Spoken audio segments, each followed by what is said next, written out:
WhatsApp guys, आज हम देखने वाले हैं पाकिस्तान को तगड़ा झटका, भारत से युद्ध हुआ तो विनाश तय। भैया ये तक नॉर्मल सी बात है और यहाँ पर मुझे लगता है कि पाकिस्तान को पता हमेशा होता है कि भैया इनकी ठुकाई होगी, पिटाई होगी, लेकिन जिनको पता है ना उनको ये भी पता है कि हमारा नंबर आएगा तब तक हम पैर पकड़ लेंगे। तो समझ जाओ तुम, ये बहुत शातिर दिमाग से चलती है इनकी आर्मी और इनके आम लोगों को समझ नहीं आता। हम लोगों को फिर एक कहानी सुना देते हैं, हम गए थे ये करते हुए वो करते हुए और हम फतेह कर दी। इनने तो वो जश्न भी बनाया था, परेड निकाली थी शाहिद अफरीदी ने, वो भी नेता बन रहा है तुम्हारा। रुक जा थोड़े दिनों में, देखते पूरी वीडियो मेजर गौरव सर की 1 2 3 गो। दोस्तों, जब से इजराइल और ईरान की लड़ाई हुई है पाकिस्तान के तोते उड़ गए। और अब मैं आपको बताता हूं क्यों पाकिस्तान के तोते उड़े। ये बात क्या थी कि पाकिस्तान परेशान हो गया। मैं लॉजिकली आपको समझाऊंगा, बहुत इंटरेस्टिंग वीडियो है ये, आप एंड तक देखना, आपको मजा आएगा। कई समय से एक बात चल रही है जिसको पाकिस्तानी मीडिया ने बड़ा प्रोपेगेट करा, बहुत उछाला पाकिस्तानी मीडिया ने, और कुछ हद तक यह बात सही भी थी। और ये बात थी क्या दोस्तों? बात यह थी कि एक ब्लॉक बन रहा है, एक ब्लॉक बन रहा है जिसमें चाइना होगा, जिसमें रशिया होगा, जिसमें पाकिस्तान होगा, जिसमें ईरान होगा और तुर्की को भी ले लेंगे बीच में। तो एक ब्लॉक बन जाएगा। पहले बन रहा हो, अब तो कहां। और ये एक्चुअली बात काफी हद तक सच भी थी दोस्तों। ब्लॉक बनाने की कोशिश भी की गई और पाकिस्तान बड़ा एक्साइटेड था क्योंकि इसमें बाकी जितने भी मुल्क हैं वो पाकिस्तान से अमीर हैं। और फिर पाकिस्तान जहां कटोरा फेंकता तो जैसे बूमरैंग होती है ना, जो ऑस्ट्रेलिया में बनी थी, वो एबोरिजिनीज के पास बूमरैंग थी, वो फेंकते थे और घूम के वापस आती थी। तो पाकिस्तानियों को लगा कि ये जो ग्रुपिंग है यार, इसमें तो हमारा जो कटोरा है दैट्स लाइक अ बूमरैंग, वो घूम के जाएगा, पैसा लेके वापस आएगा और हमारा इन्फ्लुएंस बढ़ेगा, हमारे दोस्त बढ़ेंगे और एक तगड़ी फुटिंग पर पाकिस्तान खड़ा हो जाएगा।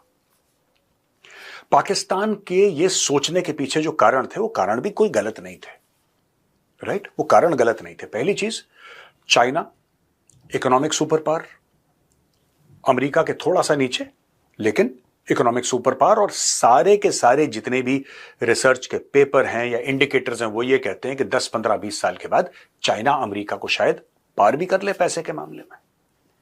ग्रोइंग मिलिट्री, पाकिस्तान के साथ बहुत अच्छे रिश्ते। तो एक तो वहां पे चीन। दूसरी चीज, किसी वजह से, और इस वजह का कोई लॉजिक नहीं है दोस्तों, इस वजह का कोई इसका कोई तथ्य नहीं है, इसके पीछे कोई दिमाग नहीं है।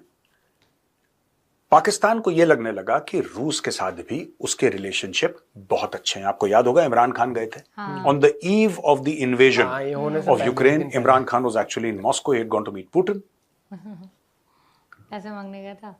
तो पाकिस्तान को लगा कि यार क्योंकि रूस चीन का दोस्त है इसलिए चाइना हमारा दोस्त है, तो हम ऑटोमेटिकली रशिया के दोस्त हैं। ऑटोमेटिक मोड हमेशा ऑन रहता है इनका। ये पाकिस्तान का assumption था। तीसरी चीज, ईरान एब्सोल्युटली आइसोलेटेड।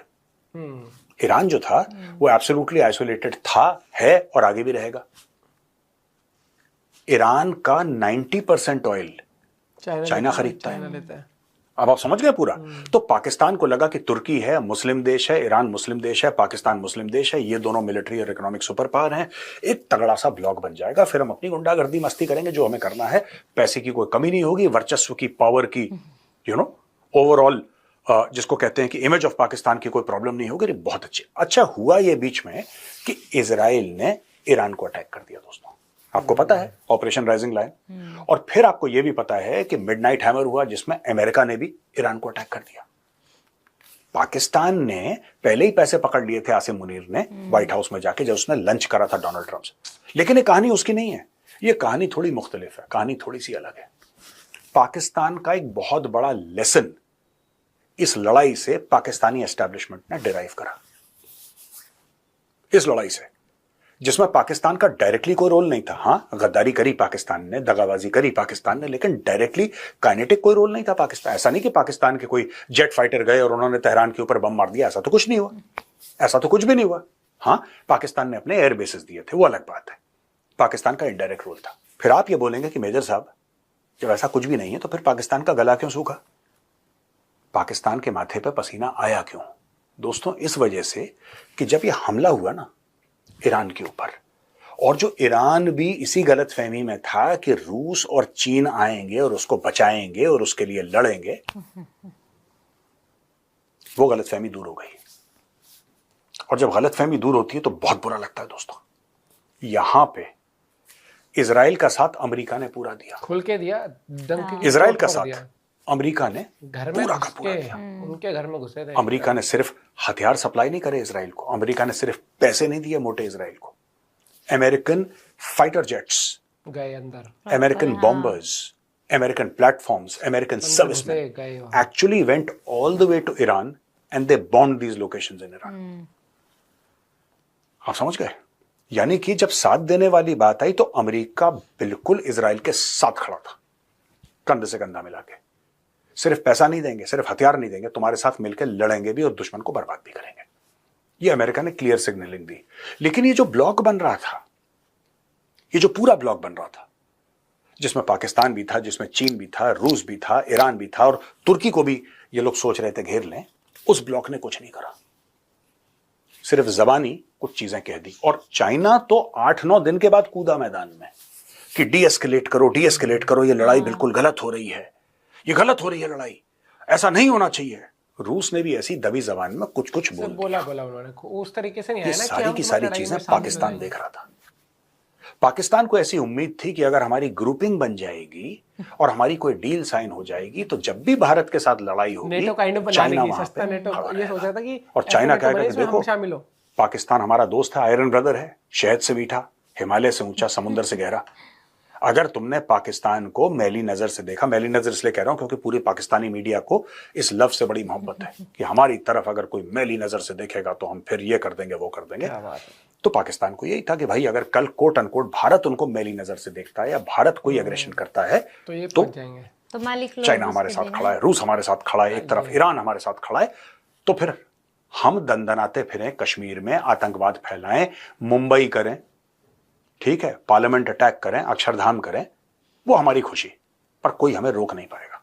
ये पाकिस्तान की एक प्लानिंग थी। अब दोस्तों हुआ ये कि जब अटैक हुआ तो रशिया, ठीक है, जब अटैक हुआ तो चाइना और पाकिस्तान बड़े गौर से इन सबको देख रहा है कि यार ये बॉस हो क्या गया, मैं तो इनके भरोसे बैठी। और अचानक पाकिस्तान को रियलाइजेशन हुआ कि ईरान के साथ सिर्फ एक गद्दारी नहीं हुई, ईरान के साथ 3 लेवल पे गद्दारी हो गई। आप क्या उसको गद्दारी कहेंगे भी? मुझे लगता है गद्दारी वर्ड चाइना और रशिया के परिप्रेक्ष्य में, कॉन्टेक्स्ट में यूज नहीं करना चाहिए। हाँ, ईरान को ऐसा लग रहा है, लेकिन कभी रशिया ने और चाइना ने यह प्रॉमिस नहीं करा था कि तुम्हारे ऊपर हमला होगा तो हम वहां पे खड़े हो जाएंगे और तुम्हारे लिए लड़ाई लड़ लेंगे। ये ईरान का असम्पशन था।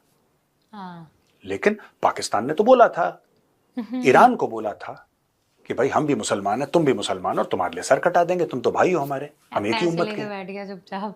पाकिस्तान भी भाग गया। आज की तारीख में ईरान जो है दोस्तों वो अकेला खड़ा है। और सबसे बड़ा सबक इसमें पाकिस्तान ने सीखा, और पाकिस्तान ने यह सबक सीखा, you cannot rely upon anybody, specially when you are always taking from other people. आप सिर्फ लोगों से मांग रहे हैं, आप उनको कुछ दे नहीं पा रहे। पाकिस्तानी कहते हैं कि चीनियों के साथ हमारी बहुत अच्छी दोस्ती है, आयरन ब्रदर्स हैं, बिल्कुल लोहे जैसे, हमारी फौलादी दोस्ती। लेकिन अगर कोई ये पूछे कि पाकिस्तान ने चीनियों को दिया क्या है, तो देने के लिए पाकिस्तान के पास कुछ नहीं है। और ऐसा चाइना को चाहिए क्या जो पाकिस्तान के पास है? तो दोस्तों ये पूरे अगर एक कॉन्टेक्स्ट में इस लड़ाई को देखें, ईरान तो हारा बुरी तरीके से। ईरान सिर्फ इसलिए नहीं हारा क्योंकि उसके 3 न्यूक्लियर साइट्स पर अटैक हो गया, तेहरान के ऊपर इजरायली एयरफोर्स की एब्सोल्यूट एयर सुपीरियरिटी थी और बमबारी कर करके उनके पता नहीं 500 से ज्यादा लोग मार दिए। That is not the reason why Iran lost. Iran को जिससे उम्मीद थी उन लोगों ने अपना हाथ पीछे खींच लिया, और जिसको वो मुसलमान भाई मानता था उसने उसकी पीठ पे खंजर उतार दिया। तो दोस्तों ये छोटी सी बात है, मैं आज आपको समझाना चाह रहा था कि इस पूरी जो लड़ाई है इसके ऊपर डिस्कशन हो रहा है, और जब मैंने इसमें दिमाग लगाया, मैंने पुराने आर्टिकल्स पढ़े, तब मुझे ऐसा ध्यान आया कि ईरान की उम्मीद थी, कहीं ना कहीं ईरान को ये होप था कि ये लोग आएंगे और बचाएंगे। कुछ चाइना कुछ तड़कता भड़कता कम से कम बयान तो देगा। चाइना कम से कम ये तो बोलेगा कि देखो इजराइल, हम तुम्हें आगाह कर रहे हैं, हम तुम्हें वार्न कर रहे हैं कि अगर तुमने 24 घंटे के अंदर ईरान के ऊपर बमबारी नहीं रोकी तो फिर लाल फौज जो है चीन की, the Chinese red army, the PLA will march all the way to Israel to conquer you.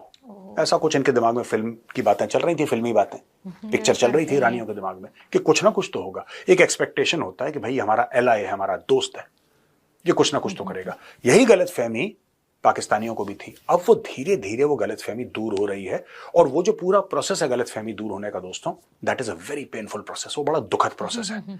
आज की तारीख में आप देखें कि अब पाकिस्तान में एक असमंजस है, किसकी तरफ जाएं। पैसे आपने चीन से भी पकड़ लिए, पैसे आपने अमेरिका से भी पकड़ लिए, लेकिन एक बात तो पाकिस्तानियों को क्लियर हो गई कि अगली बार पाकिस्तानियों ने कुछ करा, कोई आतंकवादी घटना भारत के अंदर करी, चाहे कश्मीर हो, कश्मीर के बाहर हो, डजंट मैटर, अंदर पिटाई जरूर, अगर कुछ करा और भारत हमला करता है पाकिस्तान के ऊपर, तो पाकिस्तान ये उम्मीद ना करे कि कोई पाकिस्तान को बचाने के लिए आएगा, क्योंकि ईरान को भी कोई बचाने के लिए नहीं आया था। Basically as the saying goes, it is every man for himself.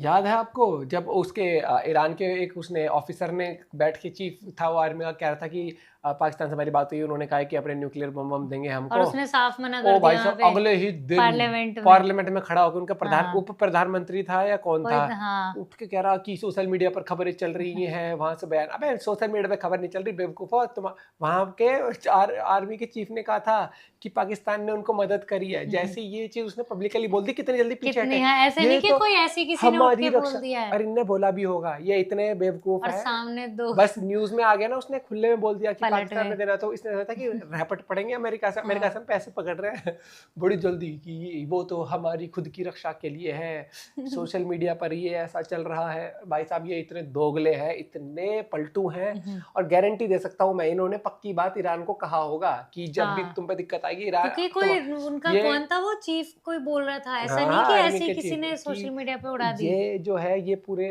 उसले OIC के लिए है, मतलब सिर्फ पाकिस्तान के लिए नहीं, जब भी ब्रदर मुल्क पे कुछ दिक्कत आएगी तो हम दे देंगे। कितनी जल्दी अपने उस पर कब्जा करके बैठा कि नहीं ये सिर्फ पाकिस्तान के लिए है। अबे रहने दो, तुम कितनी जल्दी पलटते हो, तुम सबको पता है, ठीक है। और इनकी जब पिटाई हुई थी कोई नहीं आया था इनको बचाने के लिए भी, ठीक है। इनने पैर पकड़े थे ट्रंप के, तो ट्रंप ने इंडिया को नहीं समझाया, ट्रंप ने इन्हीं को समझाया, फटाक से फोन करो, फटाक से बोलो जी लग चुकी है और दवाई भी नहीं मिल रही है अभी, प्लीज थोड़ी देर सीज फायर कर दो, हम अपनी मरहम पट्टी करवा ले, ठीक है। क्योंकि ये चलते हैं दिखावे, इनकी मीडिया में दिखावा चलता है, इनकी मीडिया फेक न्यूज चलाती है। क्या बोला था, आसमानी बिजली गिर गई। हमारे यहाँ पर एक दिन फेक न्यूज चली थी, भाई साहब इंडियन मिनिस्ट्री ने उनको वो अच्छे से सुना दिया था। तो वहाँ मिनिस्ट्री पूरी फेक न्यूज पे चलती है ना, तो बन के आता है पीछे से। आज आपको हमारी बहादुरी के ये किस्से सुनाने हैं। पाकिस्तान नंबर 1 पहुंच गया इकोनॉमी पे, नहीं वहां से कहते हैं आज पाकिस्तान का परचम कैसे लहराया जाए, आज ये इस तरीके से हमारा जज्बा हाई हुआ था, आज ये वाली नैरेटिव चला था। मिलते हैं कपड़े के साथ, बाय बाय, टेक केयर।